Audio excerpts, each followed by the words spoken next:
$15.000 millones. 15.000 millones de dólares. 1982. Un montón. El presidente del directorio del Banco Central de la República Argentina era por entonces Julio González del Solar, aunque su antecesor, Domingo Felipe Cavallo, fue quien había aplicado el seguro de cambios, la operación que permitió que pasivos de privados pasen a manos del Estado. La operación, repito, que permitió que pasivos, deudas, de privados pasen a manos del Estado. Este personaje tendría incidencia en otras etapas de fuerte crecimiento de la deuda pública de nuestro país en los gobiernos democráticos subsiguientes. Agrego, Carlos Menem y Fernando de la Rúa. Domingo Felipe Cavallo fue ministro de Economía de esos gobiernos democráticos. En auditorías posteriores se comprobó que la mayoría de los préstamos contraídos por las empresas privadas que generaron dicho monto se trataban de meros registros contables entre las casas matrices y las sucursales radicadas en Argentina, es decir, autopréstamos y maniobras fraudulentas. El periodista Alejandro Olmos investigó la temática iniciando una causa judicial en la cual se pudieron acreditar 477 irregularidades en la deuda contraída durante la dictadura del proceso, evidenciando el sustento y la colaboración de los civiles en el gobierno de facto, consolidando la posición de los sectores dominantes más concentrados. La estatización de la deuda externa de las empresas privadas constituye parte de la herencia de la última dictadura para la transición democrática. Por ello, en los paneles del museo, ahora claro a qué se refiere, se aborda el tema en pos de esclarecer a los visitantes y contribuir a la memoria histórica sobre cimientos de verdad y justicia. Asumiendo la responsabilidad social que le es inherente, el museo, claro, como parte de la universidad pública, aporta conocimiento para el acervo social en pos de construir una sociedad más justa e inclusiva. Esto está extraído de cosas que posiblemente en este caso Joel, que creo que es quien está en otro país, le va a costar entender. En la Facultad de Ciencias Económicas hay un museo de la deuda. No sé si ustedes sabían. O sea, la deuda externa en Argentina tiene un museo.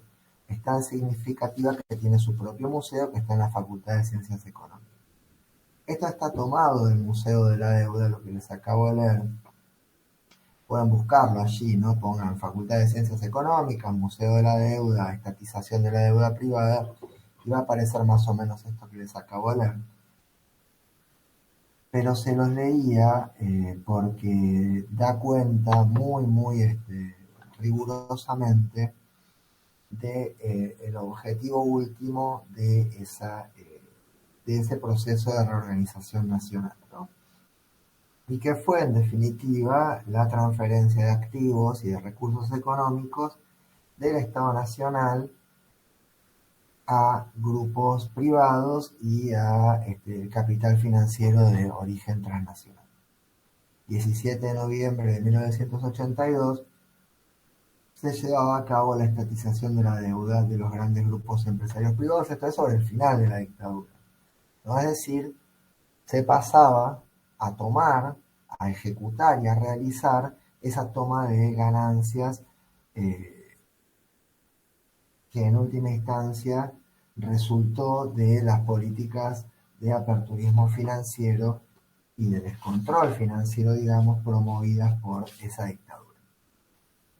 Estamos en el final de la dictadura, que como ustedes saben, entrega el mando a la restauración democrática en diciembre de 1983, habiendo sido las elecciones en octubre del 83, y bueno, la apertura de la campaña electoral y demás, ya en 1983, post fracaso de Malvinas, post derrota en Malvinas y post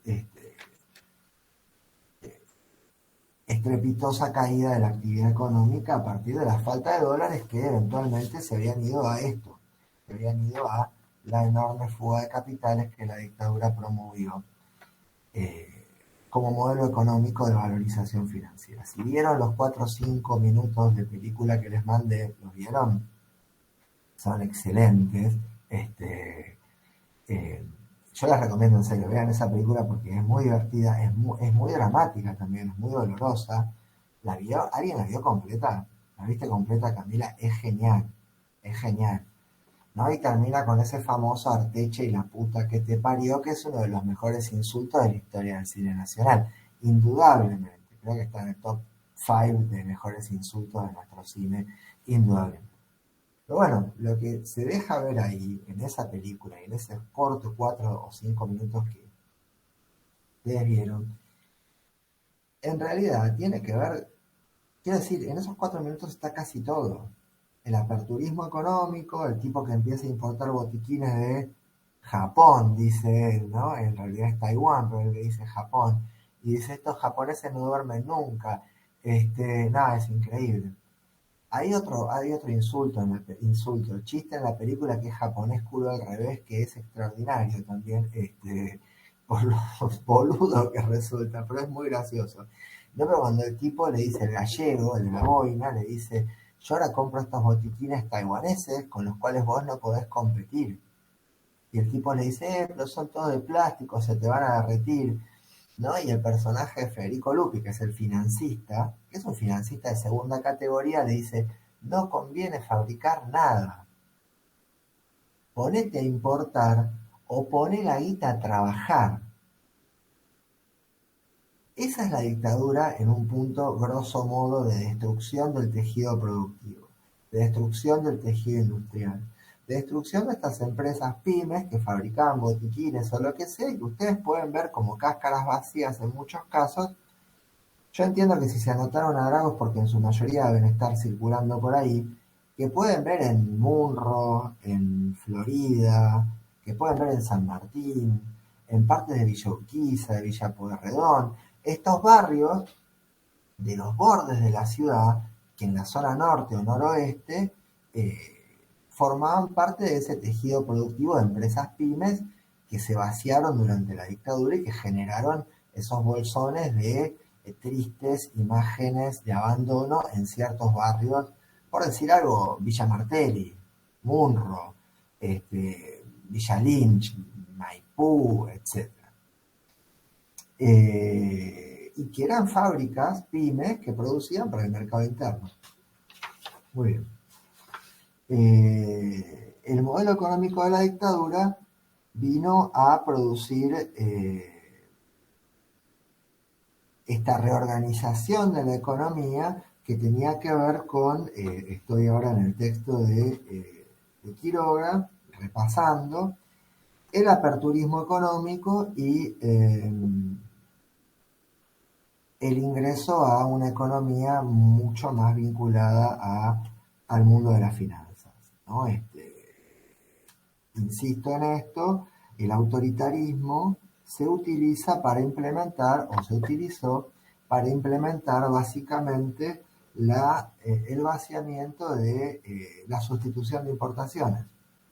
Y el vaciamiento no solo de la sustitución de importaciones, sino también de un modelo social que había permitido, lo vimos, en el marco de esto que Hobsbawm planteaba en términos más generales como años dorados, una movilidad social ascendente, una inclusión de los sectores vinculados a la sociedad salarial, a ese ascenso social, y una resistencia a los proyectos políticos dictatoriales, eventualmente, como había sido la dictadura de Onganía, en el sentido de privarlos de derechos, privarlos de participación en el salario, en la renta nacional, etc. Entonces situar básicamente eso. Hola Gabriela, buenos días. Adelante. Hola, ¿qué tal? Buenos días. Apago la cámara porque se me escucha mal. Usted comenzó hablando de la estatización de la deuda privada y ya lo habíamos visto en el final de la clase pasada. Quizás es muy estúpida mi pregunta, pero no puedo dejar de hacerla porque quizás hay alguna parte de la historia que desconozco.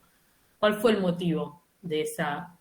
¿Porque eran buenos? ¿Qué intereses había detrás de eso? Entiendo que era formaba parte de un plan que ya habíamos hablado, pero así sin más, te perdono la deuda. seguí con tu vida, seguí enriqueciéndote. Sí, básicamente porque es una dictadura que representaba esos intereses económicos que se beneficiaron con esa estatización de la deuda. Por eso era una dictadura, sí, O quiero sea, decir, ¿cuál fue el beneficio de esa estatua? O sea, esos que recibieron, habrán recibido algo, supongo, a cambio, ¿el beneficio para quién? para los que permitieron a esos grupos económicos estatizar su deuda. En este caso te referís, por ejemplo, al directorio del Banco Central. Sí, o al mismo gobierno militar, o sea, ellos tenían Mm. alguna parte en esas empresas, no sé, por eso digo, quizás es tonta la pregunta, pero no, No, no, no, de ninguna manera es tonta. Yo lo que quiero plantear es algo que vamos a ver más adelante. Hay un texto que vamos a revisar y vamos a leer en la última etapa de la materia, que es un texto de Ricardo Sidicaro que se llama La crisis del Estado y los actores políticos y socioeconómicos en la Argentina de 1989 al 2001. Voy a lo que vos estás preguntando, Gabriela, pero voy a dar un rodeo. Ese texto habla de lo que es la destrucción del Estado argentino durante la segunda etapa del neoliberalismo entre los años 89 y 2001, que concluye con la crisis económica y social del año 2000. O sea, los estallidos sociales del 2000, hubo uno en que se vayan todos, etc. En ese texto, Sidicaro, eh, insisto, lo vamos a ver más adelante, pero yo traigo esta parte hoy porque me parece importante, habla de lo que es la trayectoria de intervención estatal está en la línea de lo que dice Eduardo, pero déjame un segundito para decir esto. El texto de Sidicaro aborda lo que es la trayectoria de intervencionismo estatal en la Argentina a partir de los años 30 y hasta el año 2001, muy rápidamente. Entonces se va planteando que hay una etapa de muy fuerte intervencionismo y desarrollo de las capacidades estatales que sobre todo se verifica durante el peronismo. Y que está en la línea de los estados de bienestar, de los estados modernos, etcétera, etcétera. Cuando llega la etapa de la dictadura, nosotros no tenemos que olvidar del inicio de la materia, no nos tenemos que olvidar del texto de Garavella, ¿sí? Estado moderno, ¿qué es un estado moderno? ¿Cuáles son las condiciones que nos permiten a nosotros hablar del funcionamiento de cierto nivel de estatidad vinculado a qué ideas?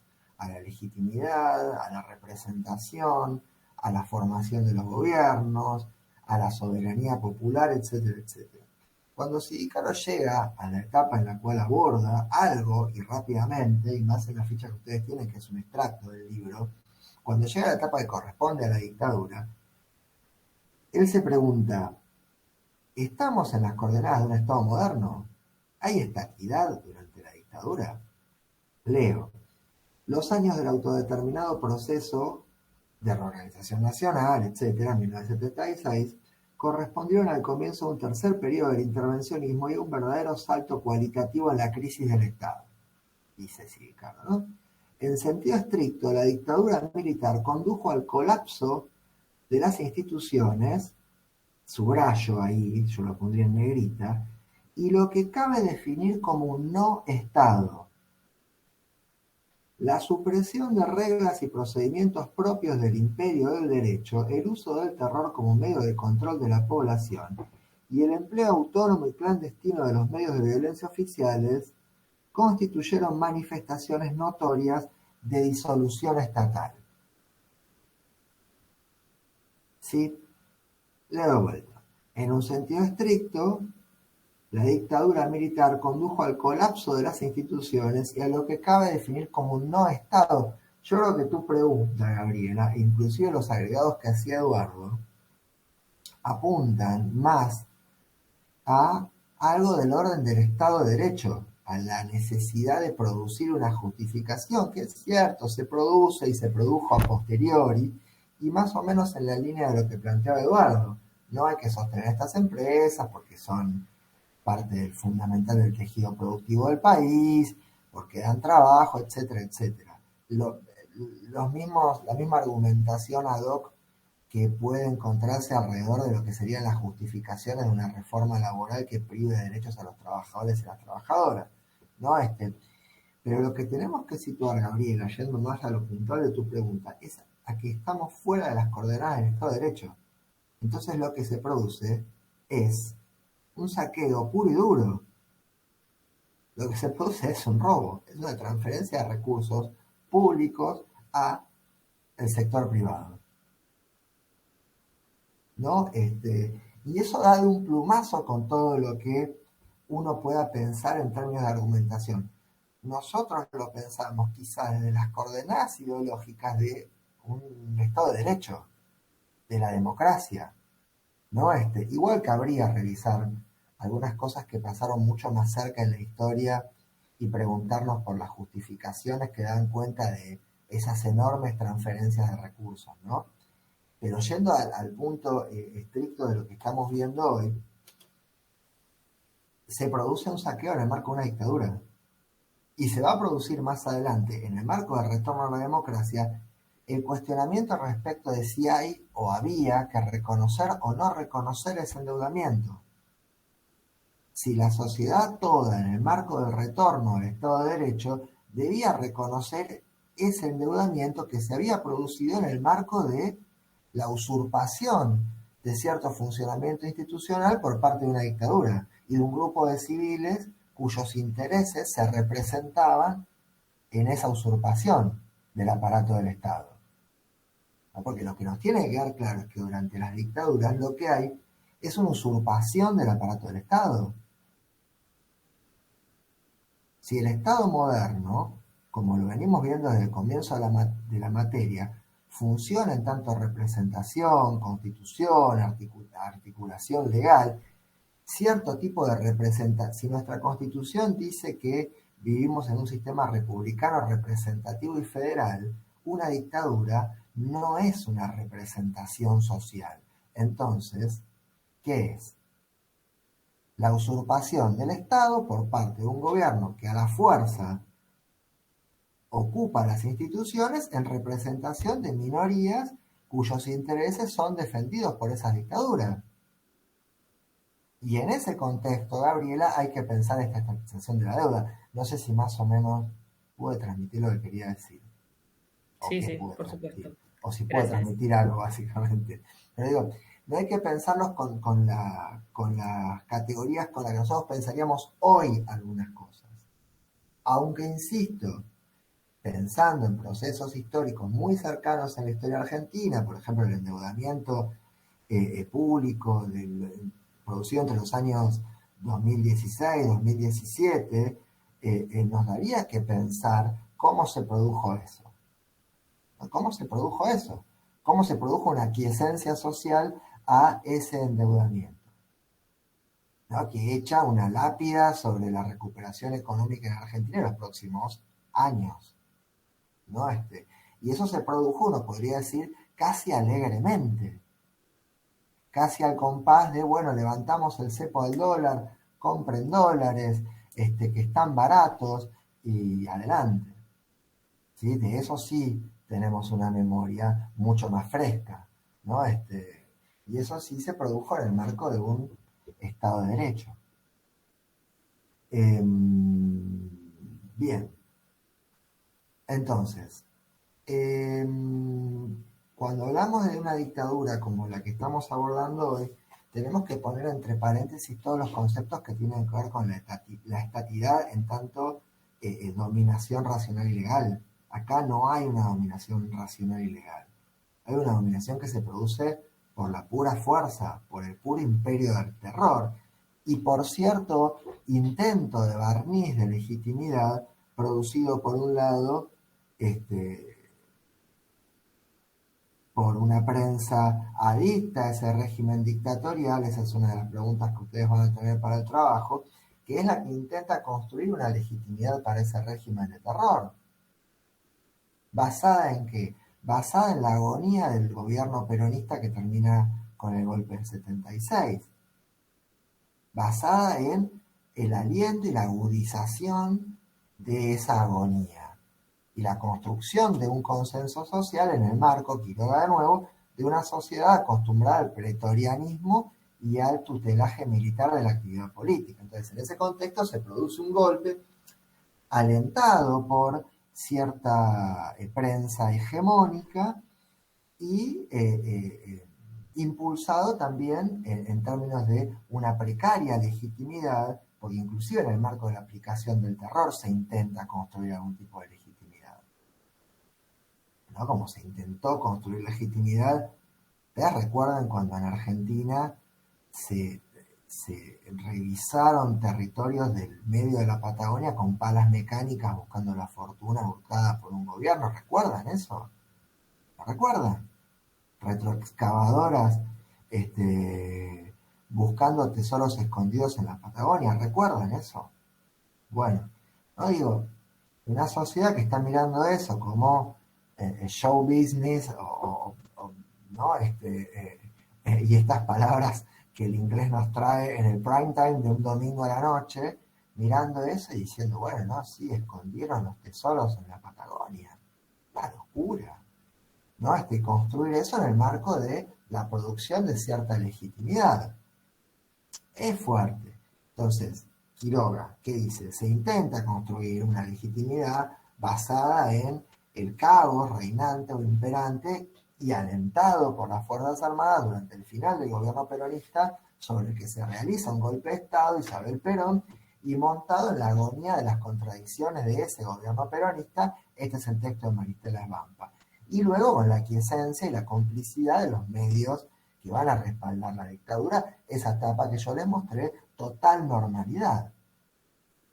Ahora, ¿para qué? Para producir un descenso salarial, para producir una redistribución regresiva de la renta nacional a favor de los grupos más concentrados y para producir una salida del modelo de sustitución de importaciones en función, esto es repaso, pero insisto, de un modelo neoliberal de aperturismo económico y de desregulación financiera que permita, a través del endeudamiento público, transferir una enorme masa de recursos a sectores concentrados de la economía local y al sector financiero transnacional, cuya cúspide final es esto que yo les leía hoy, la estatización de la deuda privada, pero que se había venido produciendo durante toda la dictadura, generando un efecto devastador sobre el tejido productivo e industrial que se había desarrollado en Argentina durante casi 50 años, a partir de los años 30, con las consiguientes consecuencias de aumento de la desocupación, merma del poder adquisitivo del salario, transferencia de recursos y quebranto y concentración de la industria nacional, que por un lado se quebró en lo que eran las pequeñas y medianas empresas, y por otro lado se concentró en manos de 4 o 5 grupos económicos que realizaron negocios con el Estado que en la dictadura, insisto, no se achicó en términos del remate de sus activos energéticos, de transporte, de telefonía, etcétera, etcétera, achicamiento que se va a producir durante los años 90. Más o menos quedó la idea. Páginas, Lobato y Suriano le señaló las páginas entre la página 64 y la página 68, 69. Tienen estas cuestiones, la política de achicamiento del Estado y especulación financiera, aunque yo desacuerdo con esto del achicamiento del Estado que dice acá.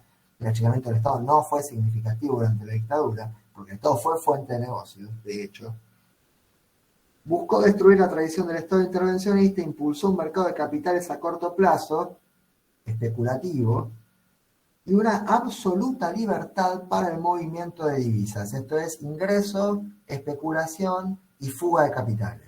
Tasas de interés altísimas y fuga de dólares al exterior con ganancias estrafalarias en el marco de tasas de interés altísimas. Muy parecido a lo que sucedió en Argentina entre los años 2016 o 2017, buscan sobre las LEVAX y el Banco Central cambiando papelitos que permitían en Argentina ganar en dólares en la especulación financiera lo mismo que en otros países se ganaba y se gana en unos 10 o 15 años, ¿sí? La Argentina llegó a pagar una tasa del 55-60% en dólares anual, cuando en otros países esa tasa es del 2% anual, del 1,5% anual, o llega a ser negativa. Esto es, que los bancos les cobren por tener el dinero depositado.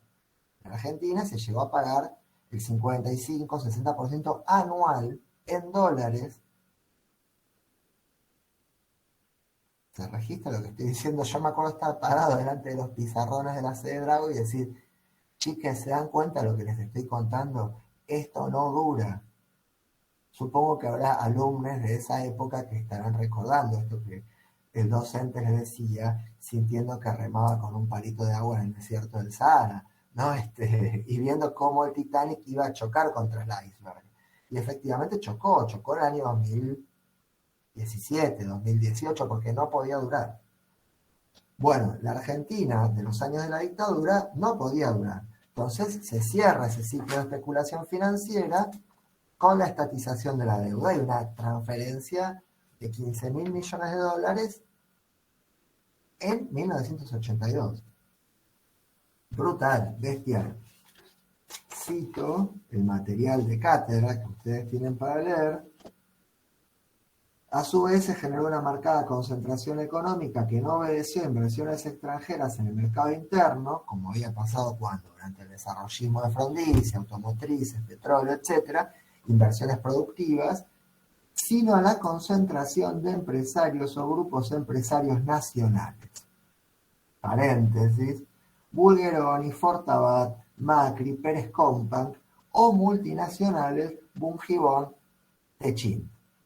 Esta concentración se presentó en alguna rama de actividad donde se había producido la reestructuración de la producción, automotriz y petróleo, o en la combinación de actividades industriales de servicios comerciales.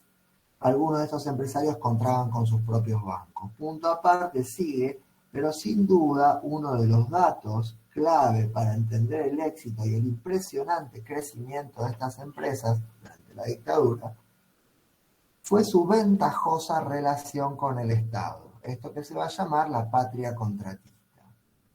¿No? Grandes grupos empresarios que cartelizaron todo lo que fue la obra pública. Entre esa obra pública, por ejemplo, no es la principal, pero sí quizás la más visible, el Campeonato Mundial de Fútbol del 78, la remodelación de los estadios, las infraestructuras vinculadas a ese evento. Cartelizaban la obra pública. ¿Qué quiere decir cartelizaban? Que se ponían de acuerdo entre 4 o 5 grupos económicos para repartirse esas contrataciones estatales y no pelear por buscar el mejor precio, sino al contrario, en connivencia con el Estado, fijar precios excesivos y hacer negocios con la dictadura. Esa es la patria contratista, que va a salir sumamente fortalecida de esa dictadura y que va a aparecer condicionando la actividad económica en el retorno de la democracia, a partir del año 83.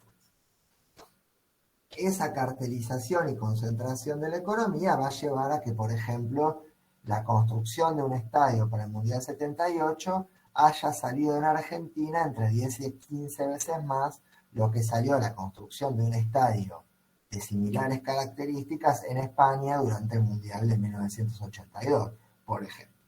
Eso es la patria contratista. Ahora, grupos económicos muy minoritarios que no habían tenido hasta esa dictadura una representación político-partidaria que en el marco de las reglas de la democracia les hubiera permitido acceder al poder a través de elecciones. No lo habían tenido. Nunca tuvieron una representación partidaria. Van a tener más adelante en la Argentina una representación partidaria que los represente de manera democrática en el ejercicio del gobierno.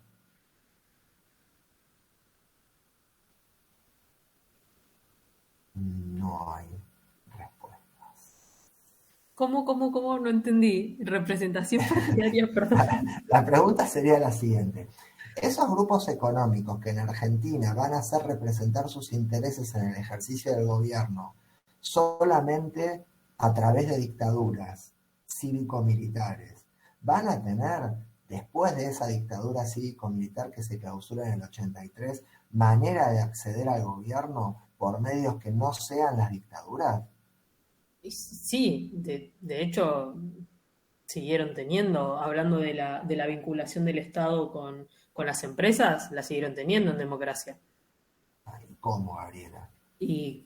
Bueno, se me viene a la mente la época del menemismo y el grupo Macri, pero así como el grupo Macri hubo muchos otros más. No quiero cargar las tintas siempre sobre el mismo apellido, pero inclusive después durante el kirchnerismo hubo también relación con grandes grupos empresariales, sobre todo con la obra pública y eso que hablaba usted de las licitaciones y de la concentración en 4 o 5 grupos. Eso empezó en la dictadura, pero digamos que fue un vicio que siguieron teniendo y siguen teniendo hasta el día de hoy. Muy bien, pero digamos, y no es por cargar tintas, digo, son grupos económicos que están, por eso están acá en el texto, están como mencionados, y no es ni uno, ni dos, ni tres, son unos cuantos. Lo interesante del caso es que a partir de los años 90 el mecanismo va a ser otro. El mecanismo ya no van a ser más las dictaduras militares. El mecanismo va a ser, en ese caso de los años 90, la parasitación por parte del poder económico de los partidos tradicionales que en Argentina habían representado intereses mayoritarios durante el siglo XX. Unión Cívica Radical y Partido Justicialista, ¿no? Esto que va a llamar el texto de Sidicaro, que insisto, vamos a ver más adelante, el partido de los negocios, esto de las grandes empresas, los capitales financieros y más adelante las empresas privatizadas de servicios, van a parasitar los partidos políticos tradicionales, que ya no se van a saber, o ya no se va a saber muy bien qué intereses representan. Es decir, que van a dar por tierra con su ideario más tradicional. En el caso del peronismo, el industrialismo, la sociedad salarial, la representación popular de los sectores vinculados al trabajo, etc. A partir de los años 90, el peronismo, o en los años 90, va a representar otra cosa. Va a representar los intereses de los grupos económicos más concentrados. Eso va a ser el menemismo en los años 90. Pero ya vamos a llegar a eso. Lo que sí quería decir, y por eso hacía la pregunta, es cómo van a ser los grupos económicos concentrados para hacer representar sus intereses en el gobierno y acceder al manejo de la estructura del Estado cuando no lo hagan más a través de dictaduras, como sí lo hicieron en esta época que estamos con más complicidad, connivencia con la clase política, manejo de los medios de comunicación, toda una serie de situaciones que si bien se ven en estado embrionario a partir de la dictadura, van a ser mucho más evidentes a partir de los años 90. Retomando, entonces la dictadura, ¿qué transformaciones produce? Bueno, descenso de el poder adquisitivo de los salarios, merma de la actividad vinculada al mercado interno, es decir, a la producción interna, aperturismo económico, ingreso de manufacturas del exterior casi de modo indiscriminado, con lo cual quebranto de la pequeña y mediana industria, ¿no? Atacando, socavando la base de la alianza de clases que había caracterizado el peronismo tradicional, lo vimos, quiebra de fábricas, aumento exponencial de las importaciones, desregulación total de la actividad financiera, o sea, la ley de entidades financieras promovida por Martínez de Oz en el año 77 y 78 desregula la actividad financiera al punto de producir un daño irreparable a la economía nacional. Ingreso de capitales golondrina especulativos y fuga de esos capitales, que por eso son capitales especulativos, son capitales que ingresan, obtienen una ganancia vinculada al pago de exorbitantes tasas de interés por parte del Banco Central, con algún elemento financiero, y se fugan del país, ¿sí? Una ley de entidades financieras que no estableció ningún tipo de regulación en cuanto a las condiciones que hubieran debido darse para poder retirar esos capitales del país, ni en términos de plazo, ni en términos de inversiones productivas, ¿sí? Capitales de especulación financiera que podían fugarse en el plazo de 10 o 15 días, obteniendo una renta financiera que en sus países de origen demoraba más de un año en ese momento. Profe, una consulta. Usted decía Sí. que, bueno, hubo un fuerte aperturismo, o sea, que las importaciones eran indiscriminadas, pero también mencionó que seguía habiendo exportaciones. O sea, sucedieron las dos Mm. cosas, pero de otro tipo Exportaciones, de, o sea, de manufactura primaria, digamos. las exportaciones que se produjeron tenían que ver con el complejo agroexportador que formó parte de ese gobierno, pero que tampoco estuvo muy satisfecho con con la política económica de ese gobierno, sobre todo en el punto en el cual para sostener la especulación financiera resultaba necesario un tipo de cambio no tan devaluado en los primeros años de gobierno. Yo sé que esto es difícil, que son conceptos que tienen más que ver con la economía, pero para especular financieramente lo que se necesita hacer es esto, por ejemplo. Lo voy a decir muy rápidamente. Voy a tomar el ejemplo de los años 2016 y 2017. Ingresan capitales especulativos del extranjero, ¿no? Bancarios o de personas que tienen inversiones en carteras, pequeños ahorristas que invierten en fondos de inversión que deciden, por ejemplo, comprar papeles emitidos por el Banco Central Argentino. En el último tiempo en Argentina se llamaba el LEVAX. No sé si recuerdan. ¿Sí? Letras bancarias que se compraban en pesos y que rendían un 60 o 65% de interés anual. Yo les pido que si no se entiende algo de lo que digo, ustedes levanten la mano. El mecanismo funcionaba más o menos así. Usted entraba con dólares del extranjero y en Argentina compraba estas letras que emitía el Banco Central y que pagaba una determinada cantidad de interés. Para eso tenía que hacer ¿qué cosa? Cambiar esos dólares a pesos, a un valor determinado, comprar estas letras emitidas por el Banco Central y tenerlas un tiempo corto, un mes, supongamos. Si la tasa de interés era del 60% anual, en un mes le pagaban el 5%. Volvía con esas letras del Banco Central, recompraba los pesos, un 5% más de pesos, recompraba los dólares, un 5% más de dólares, pero si la paridad peso-dólar se mantenía fija durante ese mes, esa es la parte crucial. ¿Me doy a entender? Sí. ¿Sí? Bueno, recompraban un 5% más de dólares y se iba. Y en un mes usted tenía una ganancia de 5% en dólares, siendo que, por ejemplo, la Reserva Federal puede llegar a pagar una tasa del 2% anual en dólares. Con lo cual, si durante un año en Argentina el tipo de cambio se encontraba fijo, se encontraba estable, o sea, la paridad peso-dólar se mantenía estable, y el Banco Central pagaba la misma tasa de intereses, seguían entrando dólares a la economía y en un año podían llegar a ganar un 60% en dólares, siempre y cuando la paridad peso-dólar se encontrara fija. ¿Sí? Un 60% en dólares cuando en sus países de origen la tasa de interés era de un 2%, un 1,5%. En Brasil, en Chile, en Uruguay se pagaban esas tasas. Argentina pagaba el 60%. Ahora hubo un momento en el cual alguien dijo, esto no puede durar, porque para pagar ese diferencial en dólares es necesario que por algún lado se generen dólares genuinos.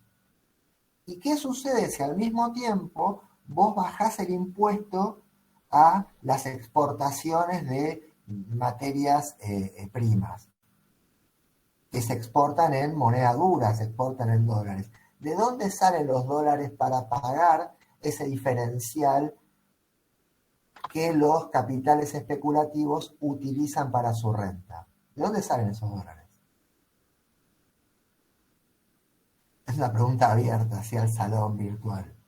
¿Cómo haces para pagarle a alguien un 55 o 60% en dólares de intereses si vos no estás generando recursos genuinos? de O las sea, reservas. de las reservas o del endeudamiento. Te endeudás. Te endeudas para financiar ¿qué? En definitiva, una fuga de capitales. Como decía un tema de una banda llamada Metallica, sad but true, triste pero real. Bueno, triste pero real. En un Profe, momento, sí, Eduardo. capaz que a nadie le hace ruido eso, porque bueno, es medio un término económico, ¿no?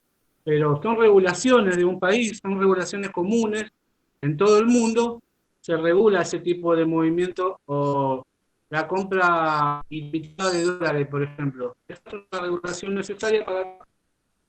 Y después, en el Unido, por ejemplo, que es el país más Pará, liberal, Eduardo, pará porque a mí por lo menos se me corta mucho lo que decís, quizás si apagás la cámara, como me enseñaron que se hace, se te escucha mejor. ahí me escucha, ahí estoy. Impecable. Sí, sí, muy bien. No, por ejemplo, Estados Unidos, que es el país más liberal, ellos tienen regulado todo más que acá. Por eso, cuando liberan el sistema económico, y es más que nada para favorecer amigos. Y hablábamos de que únicamente pueden ser gobierno o meter la mano en el gobierno cuando son golpes militares.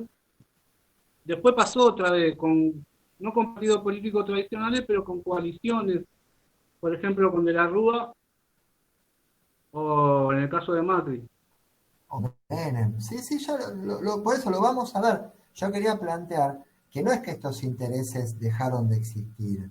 Estos intereses se ayornaron y de alguna manera comenzaron a formar parte integrada de un sistema y acceder al poder por otros medios, por otros mecanismos. Pero quiero decir, especulación financiera es esto.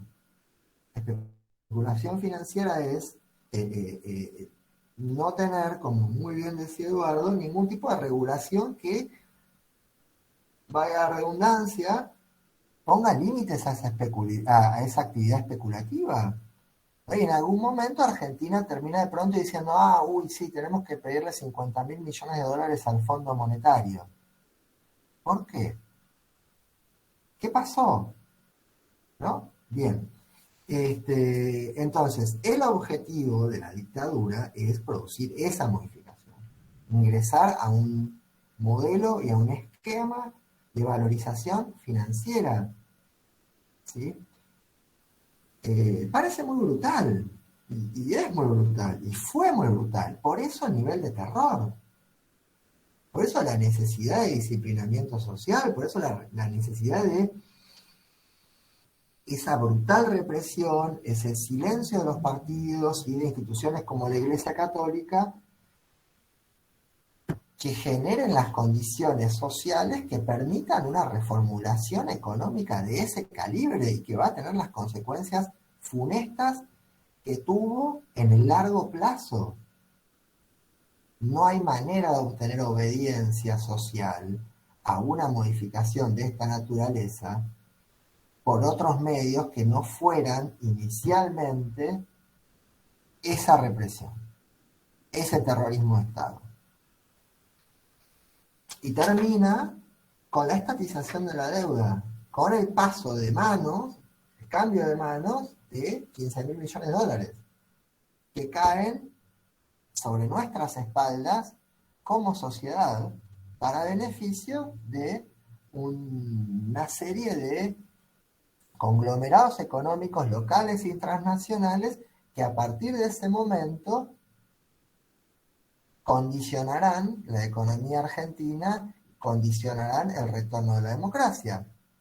Condicionarán, quiero decir, por ejemplo, concentrando la producción agraria, concentrando la producción de alimentos, oligopolizando las cadenas de valor, fijando precios en las góndolas de los supermercados, ¿no? Digo, la dictadura produce no solamente el endeudamiento externo, no son los dos grandes ejes, sino la muy fuerte concentración de la economía, de la producción energética, de la producción de alimentos, No digo, cuando vemos cómo en Argentina hay una y otra vez, ¿no? Una especie de circulación repetitiva de lo que tiene que ver con quién fija el precio de los alimentos, quién fija el precio de las cadenas de valor, de la producción y la distribución de alimentos, granos, carne, lácteos, etcétera. Hablamos de una economía que a partir de ese momento se concentra bestialmente. Y esa es uno de los tantos legados funestos de esa dictadura. En términos económicos, quizás, junto con la deuda externa, las dos peores consecuencias económicas de esa dictadura. Las consecuencias sociales de crecimiento de la desocupación, baja de los salarios,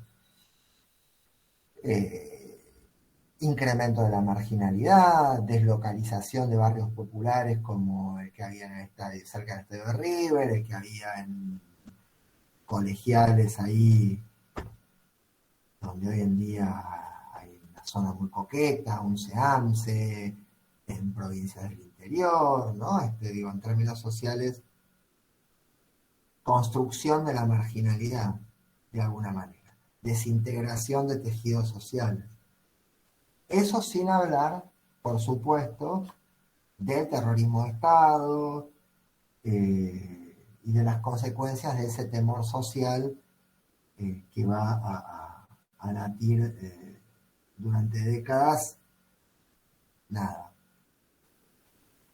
en toda la sociedad, ¿no? Y sobre todo en los sectores medios tan disciplinados por esa dictadura.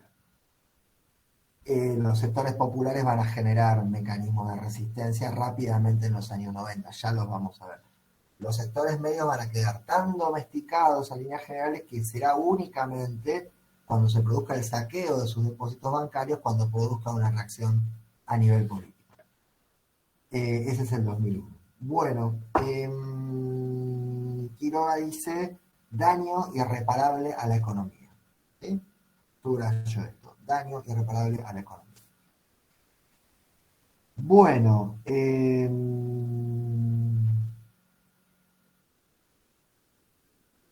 onda hasta acá? ¿Bien? ¿Alguna pregunta sobre esto? ¿No? Bueno, mi proyecto para lo que queda de clase es el siguiente. Ahora voy a ir un poco a cuestiones burocráticas, que las hay y varias.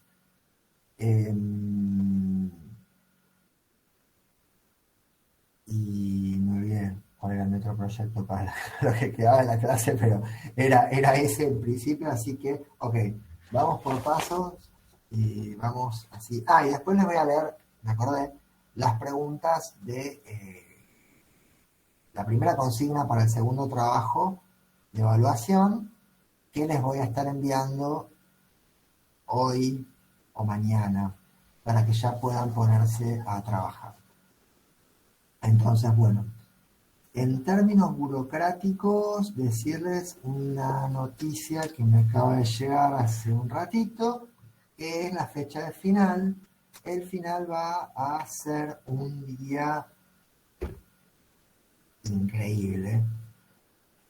La fecha, digo, es como que tiene un olor a pan dulce terrible y a guirnalditas, plic, plic, y todas esas cosas que a mí por lo menos me generan como una opresión en una parte del cráneo, así, 13 de diciembre. ¿Qué pasó, Gilda? ¿Por qué pones esa cara? Pensé que me iba a decir, profe, no sé, un 23 de diciembre. No, para mí 13 de diciembre ya es suficientísimo. Llevamos las sidras. ¿Cómo? Llevamos la sidra. Sí, la sidra caliente, algún petardo, ¿no? Mira, pero ni 27, no, esos días ya a esa altura no hay nadie en Drago. No hay nadie hace 2 años, igual, tienen que estar borrando, no, mentira, están trabajando, pero no hay nadie de nosotros, básicamente. Están trabajando y eso me va a llevar al otro tema. Profe, ¿qué fue lo más bizarro que le pasó tomando un examen? Lo más bizarro que pasó tomando un examen lo contesto ya y de volea. No, hubo un par, pero lo más bizarro así, rápidamente, si lo pienso 2 minutos, se me ocurrió otra cosa. Lo más bizarro fue un día que siempre pasa lo mismo, y va a pasar con este grupo también, los exámenes presenciales, que es esto, pasa, ¿no? ¿Vieron cómo es raro?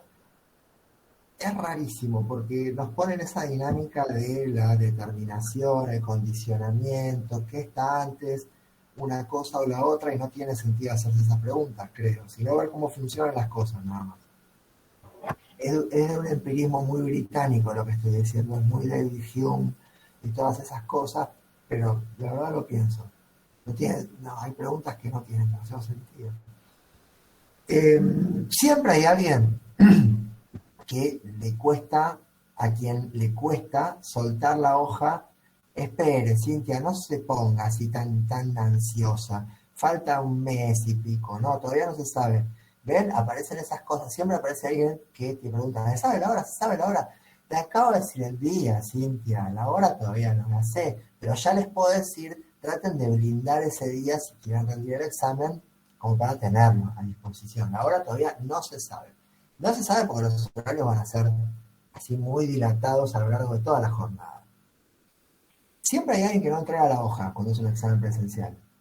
Que llega la hora y vos le decís, buena onda, ¿no? Obviamente, porque esa persona estuvo trabajando durante 2 horas con mucha intensidad, pero el subtítulo de tu mente es porque siempre hay alguien que está escribiendo y se aferra a la virome como si la virome fuera un madero en alta mar, ¿no? O sea, la última esperanza que tiene para algo, y sigue escribiendo, no, profe, un minuto más, y escriben y esta vena de acá se les hincha, y escriben así, escriben, llenan hojas, y hojas, y esta persona hacía eso, efectivamente, llenaba hojas, y yo, ya está, mirá, y se empiezan a amontonar, ahora no va a pasar eso, supongo, se empiezan a amontonar en el cuadradito del aula de la puerta, no sé si conocen las puertas de grado, son esas puertas que tienen un vidrio cuadrado, se empiezan a amontonar caras así, ¿no? A mirar por el vidrio, che, no salen, y aparece en general la otra o el otro docente como diciendo, pero como los docentes tenemos un respeto sindical, así es como que no es que te tiran la puerta abajo, como si pasa en ciertos consultorios hospitalarios, donde te pasas un minuto y te dicen, che, loco, tengo el consultorio a las 2, camón, salí. Bueno, ahí no pasa, pero te empiezan como a presionar y la masa, ¿no? Entonces vos le decís, che, ya, tenemos que entregar el aula, perdón. Y entonces efectivamente esta persona me entrega un pack de hojas, voy a exagerar, pero el pack de hojas será como esto que les estoy mostrando. Muchas hojas, pero muchas. Uy, cómo escribió esta persona. Bueno, guardo todo, no lo podía abrochar, no llevo la brochadora para abrochar los exámenes en general, y después se demoran ustedes en sacarle lo que tienen los cuadernitos acá, ¿vieron? Y se quedan, y cuando no saben una respuesta empiezan a sacarle eso a las hojas, ¿no? Y empiezan a sacar así, y hacen esas cosas, profe, puedo tachar. Bueno, y me entrega esa cantidad de hojas, yo no podía abrochar técnicamente, porque tenía una abrochadora que si la tengo por acá, quizás se las pueda mostrar. Es una de esas abrochadoras domiciliarias, que es para abrochar un comprobante de pago con, no sé, algo. Nada más, no es una abrochadora industrial. Entonces yo miraba eso y decía, bueno, ¿cuánto que escribió? Guardo eso en mi maletín. No era sobre el peronismo, Martín, no sé. Y me voy a mi casa. Cuando me voy a mi casa en la semana y empiezan así, tipo, ¿sabés la hora? Y empiezan, por ejemplo, miércoles, 50 exámenes, vos tenés 5 hojas por examen, y son 250 páginas de una escritura que te cuesta descifrar, y vos con tu vida, no sé, tenés que regar las plantas, hacer la comida, atender pacientes, digo, tenés una fucking vida también. Profe, corrigió. No corregí, ya voy a corregir. ¿Qué quieren? ¿Que le den los exámenes así con una nota de volea? No, yo leo los exámenes, escribo las cosas que me parecen, trato de ser bastante personalizado, pero no, todavía no corregí, me esperan una clase más. Y vos ves unas caras de desazón terribles.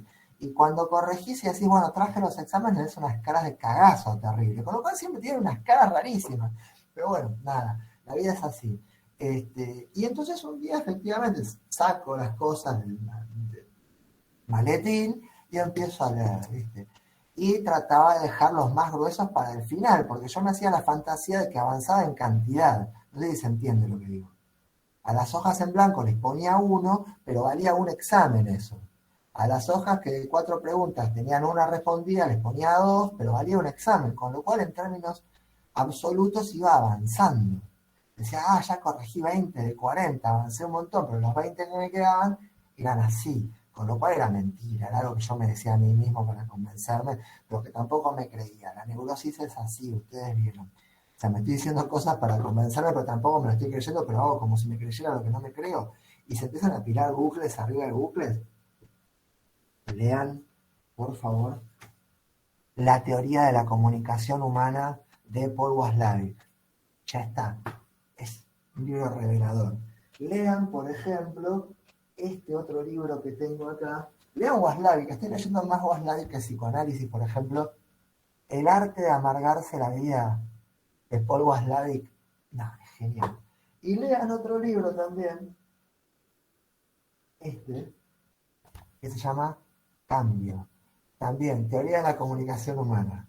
Formación y solución de los problemas humanos tiene como subtítulo este libro, que es un subtítulo terriblemente pretencioso y que es nada, para que compren el libro, pero... Y yo hacía eso, ¿no? Hacía bucles, y de golpe, efectivamente, ¿cuál era el último que me había quedado? El último que me había quedado siguiendo esa lógica era que era una cosa así de hojas. Bueno, me siento un día, vamos a suponer algo, domingo a la tarde de lluvia, me siento un día con el mate y empiezo, bueno, listo, vamos. Y cuando me pongo a leer, era una historia de vida.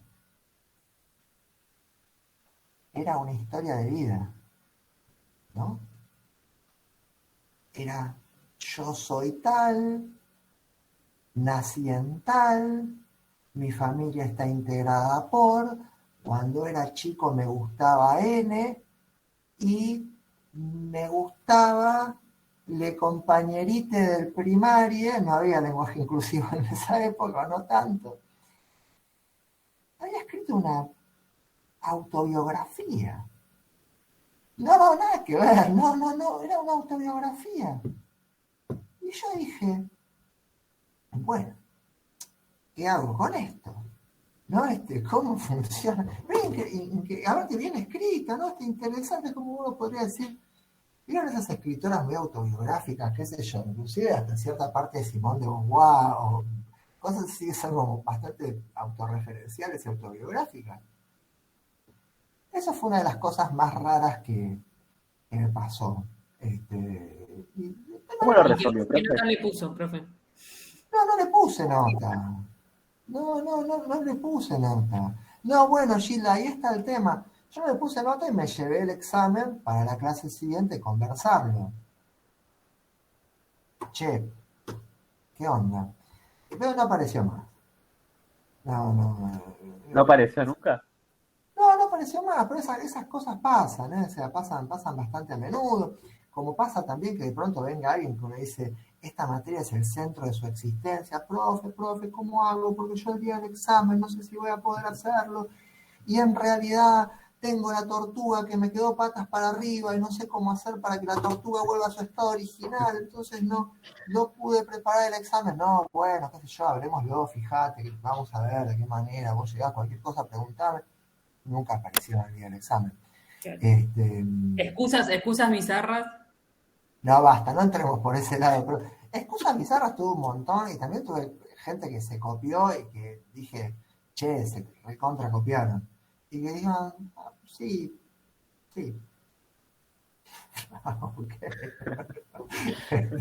Bueno, ¿y qué van a hacer?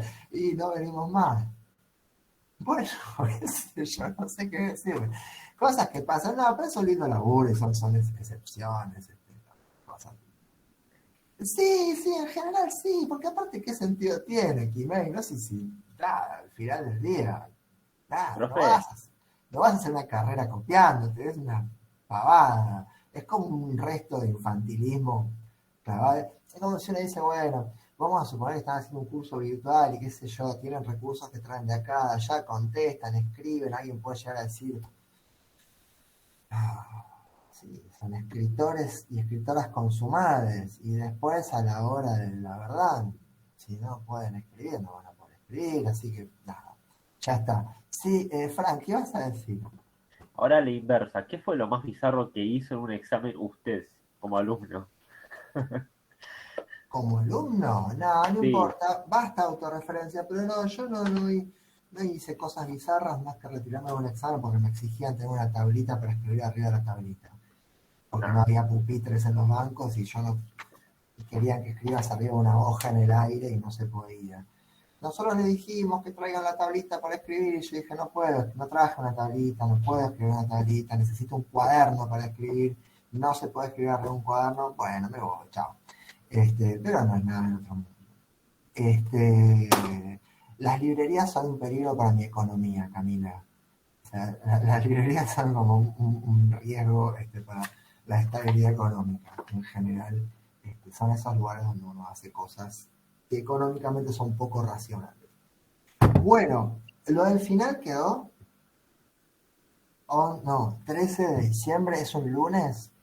Ustedes van a tener ese fin de semana. Sí, nos vamos a ver súper descansados. Un solo llamado, ¿qué quiere decir, Fran? En realidad hay una sola fecha, pero no es un solo llamado, son 3 llamados. O sea, diciembre, marzo y junio, julio, supongo, en este caso del 2022.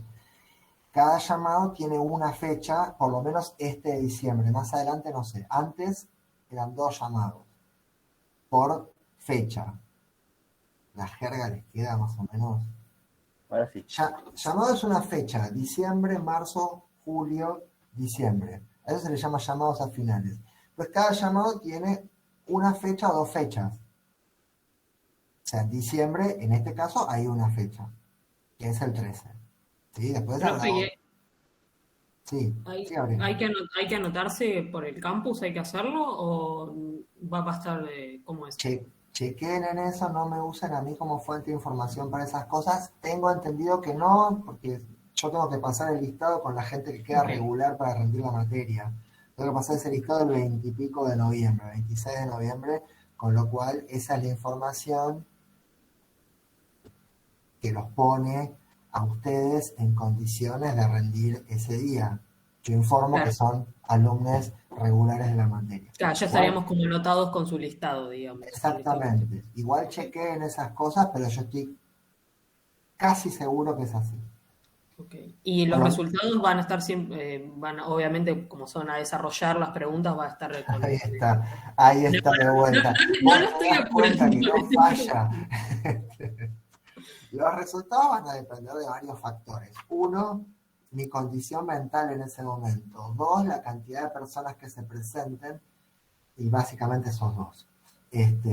Sí, yo les voy a dar el resultado lo antes posible, desde luego. Sí. Pero como eso es con una nota, sí, son escritos, Agustina. Son escritos, hasta nuevo aviso son escritos. Ustedes yendo a un aula, yo les doy 2 o 3 preguntas, escriben 1 hora y media, 2 horas, recojo los escritos y me los llevo. Y ustedes siguen su vida a la espera de moderar la ansiedad y no escribirle al docente, che, ¿cómo me fue? Che, ¿cómo me fue? Che, ¿cómo me fue? Che, mi examen estuvo bien. Che, ¿me podés decir algo del examen? ¿Qué onda? ¿Estuvo bueno? ¿Estuvo bien? Eso.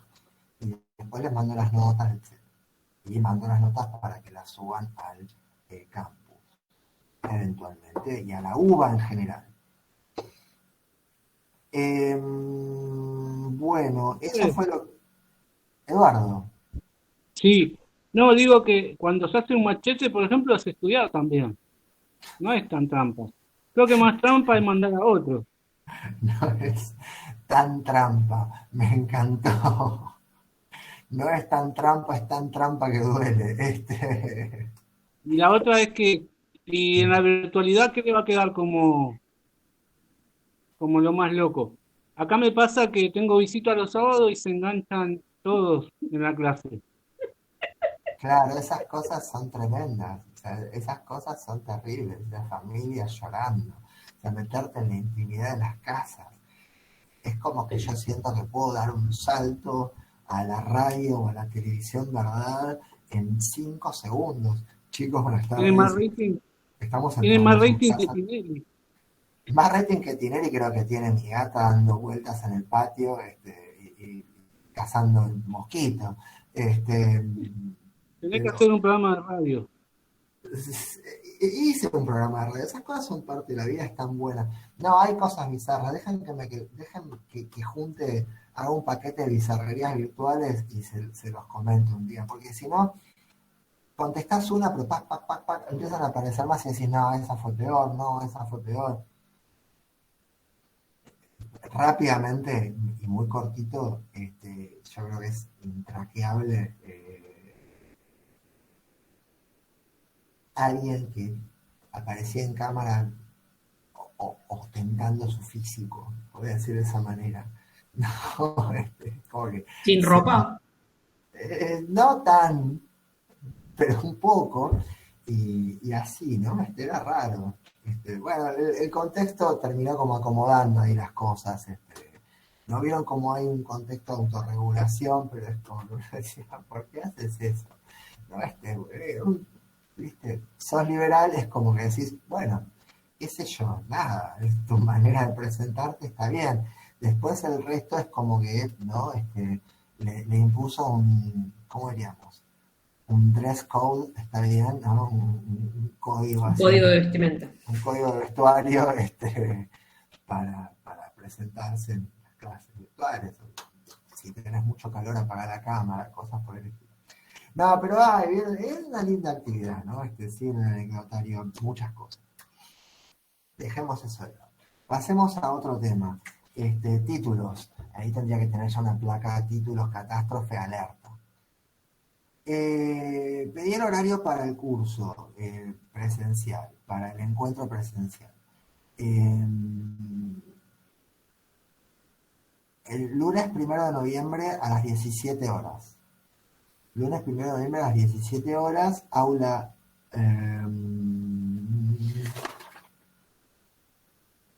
2. Aula 2, profesor, entonces, ¿qué? Profesor, dice profesor, ya como, me siento tipo, es como un upgrade, es así, es un nivel superior.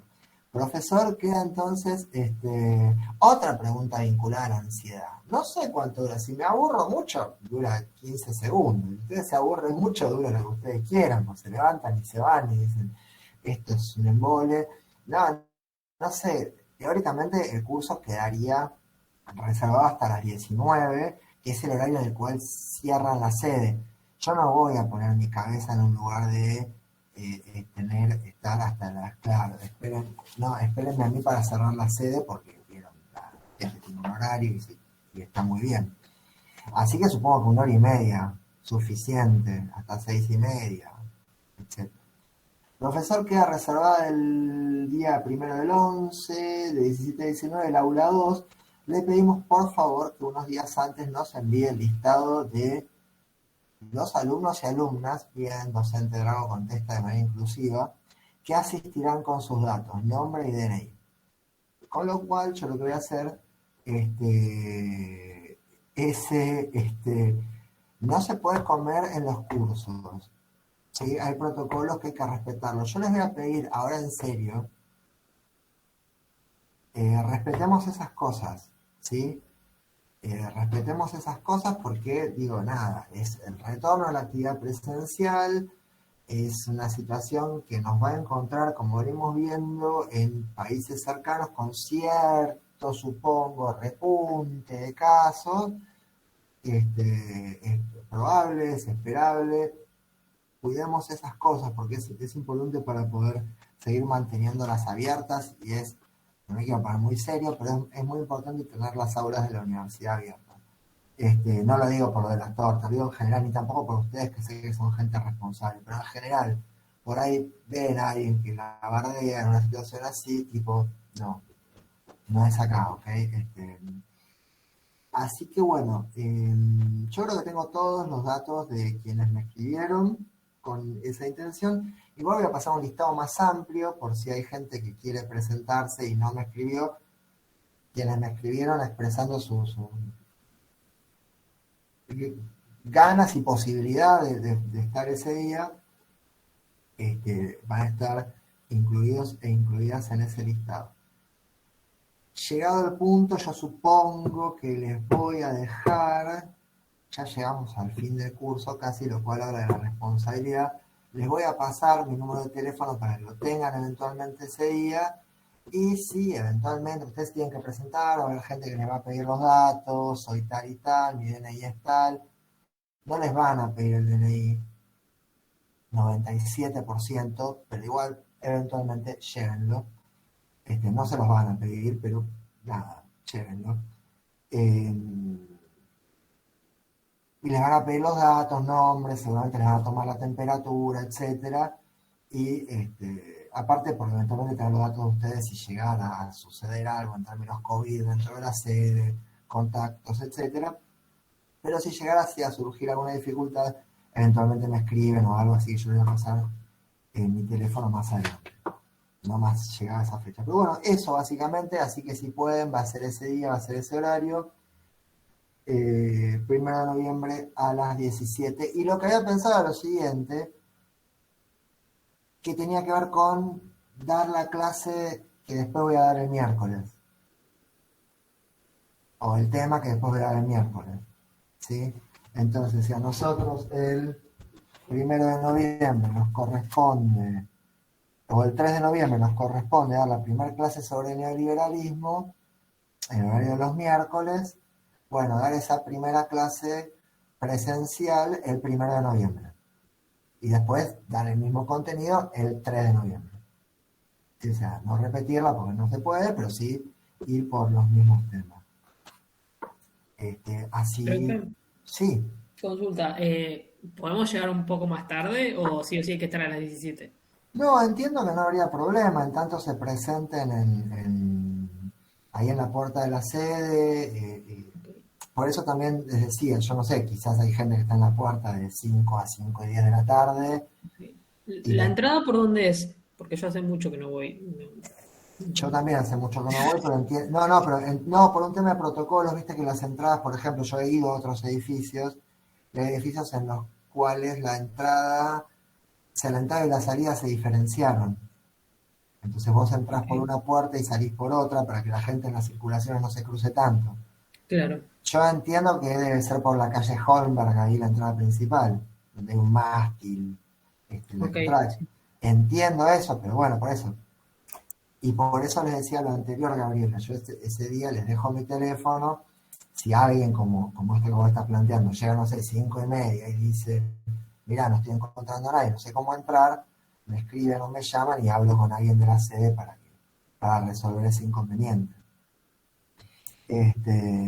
Pero entiendo que debe ser por la entrada donde se entró siempre, que es la calle Holmberg, creo, 2614, eventualmente. Creo que esa es la dirección.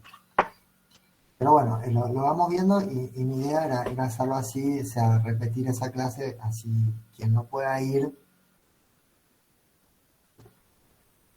no pierde ese contenido y quien vaya ese día y quiera no conectarse el miércoles, no se conecta el miércoles.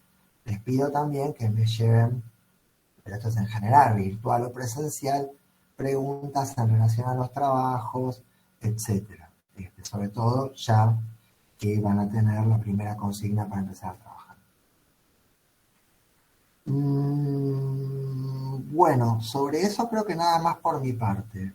¿Alguna pregunta que quieran hacer sobre estas cuestiones, presencialidad, no presencialidad, etcétera? No. ¿No?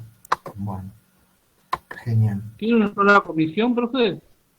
Sí, una sola comisión. Esto es algo que está bueno porque uno está muy tranquilo con esta actividad, se puede dedicar así bastante tiempo, pero sí, una sola comisión. Sí.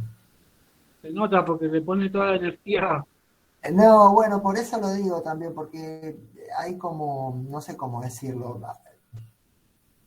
las palabras son, no digo, hay gente, imagínense lo que es tener 4 comisiones así. Es un, wow, es un laburazo y es difícil Se en nota, términos. con otro profe se nota. Y Y se se le nota, mezcla todo. no, se nota porque aparte se nota la virtualidad no colabora, colabora en un punto y en otro no. Yo pienso que hay gente que voy a ver y que no voy a reconocer. Ustedes no se van a reconocer. Bueno, O sea, me pasaba a llegar al final de los cursos conociéndolos por nombre y apellido, cosa que a chicos y chicas del CDC les producía una gran sorpresa. De saber los nombres y apellidos, y sí, es que claro, Fran, es verdad, es muy raro eso. Qué sé yo, voy a conocer a la gente que tuvo la cámara encendida y tampoco, no sé, porque es raro. Vamos con un cartelito como en el jardín para Y reconocer. sabés que no estaría mal, ¿no? Pero qué sé yo, hay gente que obviamente esto forma parte del. Claro, esto forma parte de. Sí, Camila, tal cual. O sea, por ejemplo, Martín, que el barbijo le va a tapar la barba, por ejemplo. A ver, tapate la barba con una mano, Martín. Pero Yo es no sé. igual, porque mi barbijo es negro, así que va a ser igual. Ah, bueno, un barbijo con forma de barba, así con. Bueno, No, es verdad, va a ser rarísimo. Entonces priva de todo ese trato. esa, Sí, y esa necesidad de conocernos es porque por tu profesión. no, no sé no sé si sucede o no es de manera consciente. O sea, sí, sí hay ciertos clichés o ciertas prácticas en las cuales intento no recaer. Y los grandes líderes como Perón o Napoleón personalizaban así, que reconocían un cabo Los grandes líderes vendían con nombre y humo, apellido. agarraban a uno, lo reconocían, entonces lean por favor Psicología de las Masas y Análisis del Yo. Una de las grandes cuestiones vinculadas al liderazgo es que los liderados y las lideradas piensen que el líder les quiere personalmente, les quiere con un amor personal, ¿no? Otra cosa es conocer a alguien realmente. Ah, ¿no nos quiere, profe? No, no es que no, Estoy muy desilusionada. ustedes son 15. Ustedes son 15. Otra cosa es, no sé, sí, invitar al jardinero a Éramos tomar, 70, ¿no? invitar a un jardinero a tomar el té a la Casa Rosada y que mucha gente piensa y dice, ¿viste cómo los quieren? ¿Viste cómo le salvó la vida a ese mozo? Le cambió la vida, porque en realidad quieren a la gente común, ¿no? Es como trabajar con el arquetipo, diría un junguiano. Pero sí, no, pero lo que hace es cierto tipo de conocimiento personal. Y está bueno, y en instituciones tan grandes a veces es más raro. Instituciones más grandes me refiero a la UBA, me refiero al ciclo básico, masividad, ¿no? Pero bueno, la virtualidad nos pone en esta situación. Y nos pone Sí, nos dijeron sí. que en la UBA o en la facultad no iba a ser tan realizado, que capaz que el profe no nos tiene ni de cara. Pero que eso en un punto es inevitable, porque además lo que va a pasar también es salir de detrás de la foto de perfil. O sea, porque en un punto quienes no prenden la cámara, entonces tiene que salir de detrás de la foto de perfil, ¿no? Es como aparecer en lo real. Y es potente el movimiento. Así que bueno, nada, ya lo haremos, qué sé yo. Va a estar bueno, pero también va a tener cierta cosa así como en un punto ligeramente emocional. Por eso también está bueno darse una apuesta a prueba, ¿no? Hacerlo un poco. Lo del liderazgo te lo debo, Eduardo. Pero, como decía aquel señor. Em, consignas. Consignas. Bueno, van a ser 2 solamente para este segundo trabajo de evaluación. Una que va a abordar primeros ejes de esta segunda parte, que va a incluir los contenidos hasta el texto de Quiroga y las páginas del Atlas que corresponden a esa etapa. 3 consignas, una que engancha con cosas que vimos en la primera parte de la materia, noción de revolución social y cultural en Hobsbawm. Ya lo tienen trabajado, quienes trabajaron eso lo trabajaron de manera muy haragana, así que tienen la chance de retomar eso y reproducirlo. Desarrollar la noción de revolución social y cultural en Hobsbawm, relacionar el trabajo de este autor con el cordobazo producido en 1969, caracterizando el vínculo entre el sector obrero y el movimiento estudiantil. Bueno, hay bastante para escribir en eso. Una cosa que advertí muy señalada en los primeros trabajos, no sé si lo mencioné, es la dificultad para articular. Hay que trabajar sobre eso. No sé si se lo dije.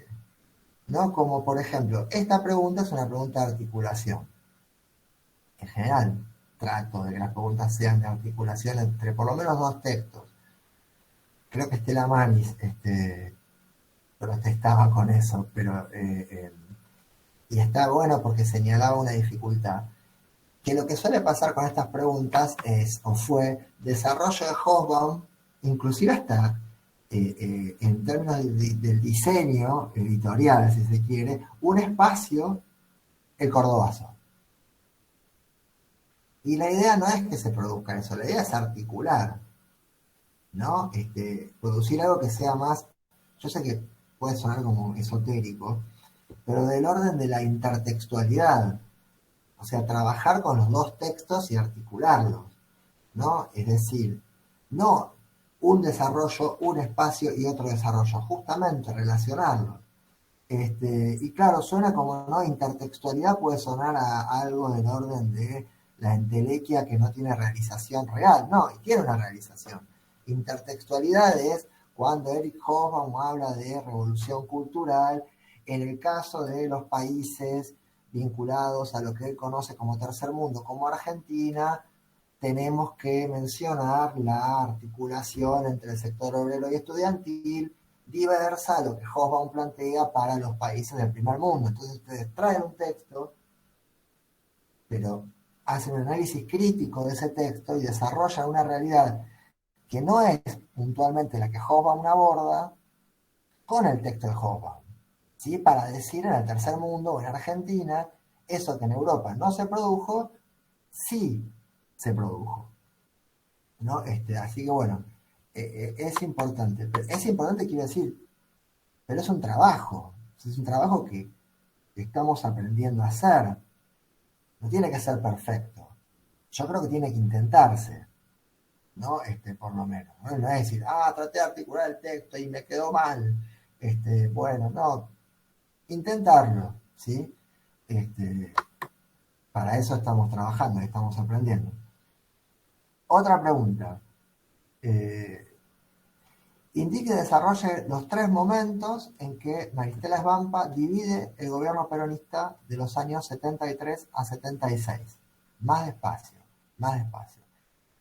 Indique y desarrolle los 3 momentos en que Maristela Svampa divide el gobierno peronista de los años 73 al 76. Es el texto de Maristela Svampa. Caracteriza la relación entre Juan Domingo Perón y los sectores juveniles del movimiento peronista. Bien. 3 momentos: movilización, contradicciones, agonía. Bueno, la juventud maravillosa. No, tienen que elegir una. Tienen que elegir una de las 3. Por favor, pregunten todo lo que necesiten sobre eso, ¿no? En serio. Esta es otra pregunta, es como bastante específica sobre un texto. Y la tercera, que se vincularía más con lo que terminamos de ver hoy, es esta.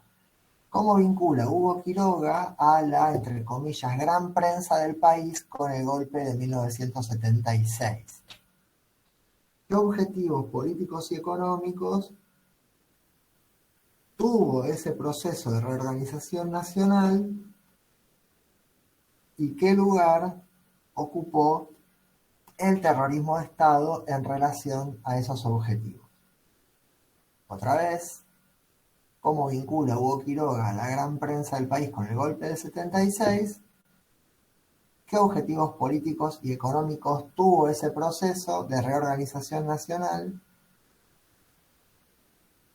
¿Y qué lugar ocupó el terrorismo de Estado en relación a esos objetivos? Bueno, creo que más o menos fue lo que estuvimos trabajando hasta ahora, con lo cual ya ahí, dadas estas preguntas, tienen la chance de ponerse a trabajar sobre alguna de estas posibilidades y bueno, otra vez producir ese, o intentar producir esa ida y vuelta con el trabajo.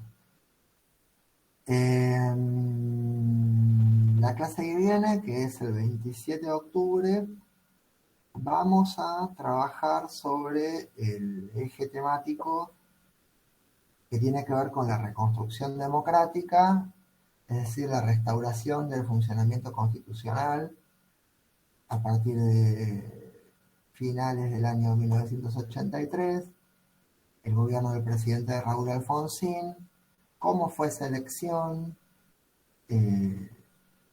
por qué vencen esas elecciones, qué tareas tiene por delante, con qué corporaciones tendrá que lidiar, con qué problemas económicos y sociales tendrá que lidiar, qué va a intentar hacer para enfrentarse a la cruel herencia económica de la dictadura, atravesada por destrucción de empleo, por cierre de industrias, endeudamiento externo, concentración económica a manos de grupos locales. ¿Cuál va a ser su comportamiento en relación a lo que tiene que ver con una política de derechos humanos? Quizás estén al corriente de estas cosas. ¿Cuál va a ser su posición en relación a la corporación militar que intentará evadir por todos los medios que se juzguen los crímenes de lesa humanidad de la dictadura? Y bueno, ya con eso creo que tenía bastante el bueno de Alfonsín y vamos a tener bastante nosotros también durante las próximas 2 clases. Reitero, el cronograma que nos queda nos marca 2 clases para hablar de la reconstrucción democrática, el 27 y el 30, y 3 clases para hablar del neoliberalismo. Las del 3, el 6 y el 10 de noviembre. La del 3, ahora dicho, desdoblada junto con este encuentro del 1 de noviembre. El trabajo lo tiene... No, Camila, ¿cómo más o menos? Acá siempre se dicen las cosas con rigor, no más o menos. Yo dije lo siguiente, pero no está... Pero creo entregarles a ustedes la segunda pregunta el día 10 y el 20... Creo que está entrando alguien tardíamente al curso. Ahí está, Estela Maris. Bueno, después pónganle en autos a Estela Maris. El 20 ustedes tendrían que entregar los trabajos y el 26 yo tengo que entregar quienes están en condiciones de rendir el examen.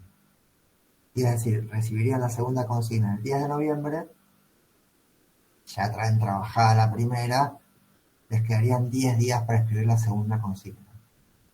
Ese es nuestro cronograma. Profe, el 20 es el fin de semana que hay feriado. ¿Podemos entregarlo antes? Que soy como re negrero, ¿no? Ya la otra vez cambiaron como fin de semana largo, tenían la entrega, me siento como recontra explotador. Bueno, vemos. ¿Hay un fin de semana largo? Sí, el 22 de noviembre, que es lunes, No, en y el serio. 20 es Espera, ¿cómo es el fin de semana largo, Gabriela?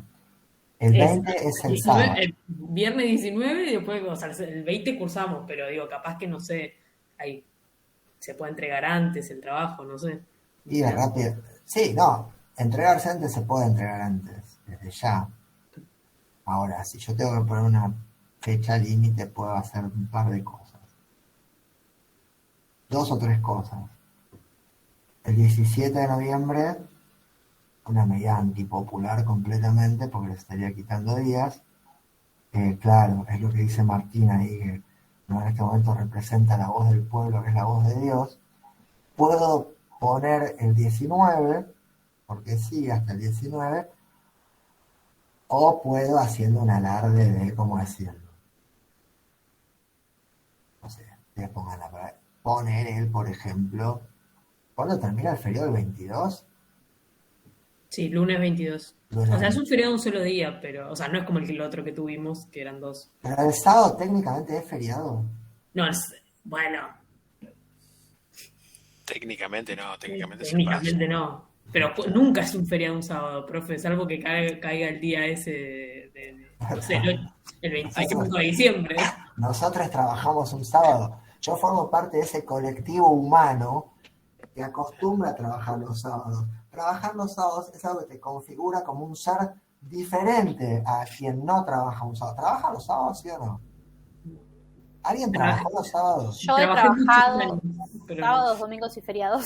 Sí, yo no. Bueno, Kimei, Sheila, ¿saben que si trabajás los sábados sos una persona distinta al resto de los mortales? Porque Profe, un viernes a la noche estás con tu copa de vino y en un momento dado, por mejor que estés, se te cruza como un rayo por la cabeza, mañana tengo que laburar. Estás... No, bueno, Gabriela, lo tuyo ya era. Vean una serie que se llamaba Six Feet Under. Por Sí, favor. sí, era una cosa así. Increíble esa serie. Si alguien iba a hacer una pregunta, puede ser. yo, porque el 20 es el feriado, ¿verdad? Y se pasa lunes por el puente.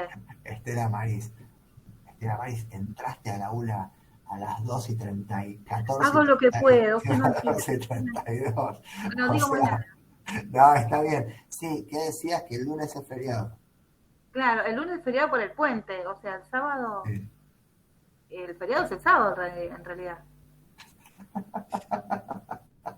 No sé, cuando se feriado. Bueno, hagamos una cosa. El El 24. 23, cerramos el El 24. 24. ¿Está? El 24. Entrega de trabajo el 24. Ok. Entrega trabajos. Trabajos. Si pueden entregarlo antes, entréguenlo antes. Por favor, así yo puedo ir leyendo y diciendo está aprobado, no está aprobado, está aprobado, no está aprobado. El 24 del 11. Excelente. Qué fácil que soy. Pero bueno. Les compramos unos alfajores, profe, el día que nos No, junten. está bien, no pasa nada. Se lo merecen y mucho más también. Yo creo que por llegar indemnes al final del cuatrimestre, o no indemnes, como sea que estemos llegando, se lo merecen. Así que bueno, el 24.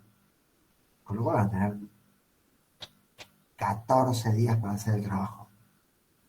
Es bastante. Está bien, tenemos un cronograma, tenemos un acuerdo. Después sobre lo que tenemos que acordar es sobre las clases que nos quedan después de la entrega de la segunda consigna y que van a tener que ver con la globalización. Me van a odiar también por eso. Por seguir dando Ya nos clases. avisó que eso podía entrar en el final de ese tema. Que Que iba a lo estar tenemos con... que lo tenemos que ir conversando y que vamos a tomar un par de clases para eso. Bueno, ¿Usted piensa ¿quedó que lo todo? odiamos, profe? No, de ninguna manera. Ustedes, ¿tenemos todo claro sobre esto? Sobre el tema cronograma, fechas, preguntas. Por favor, hagan todas las preguntas que tengan que hacer sobre este tema para limar los equívocos que pudieran existir.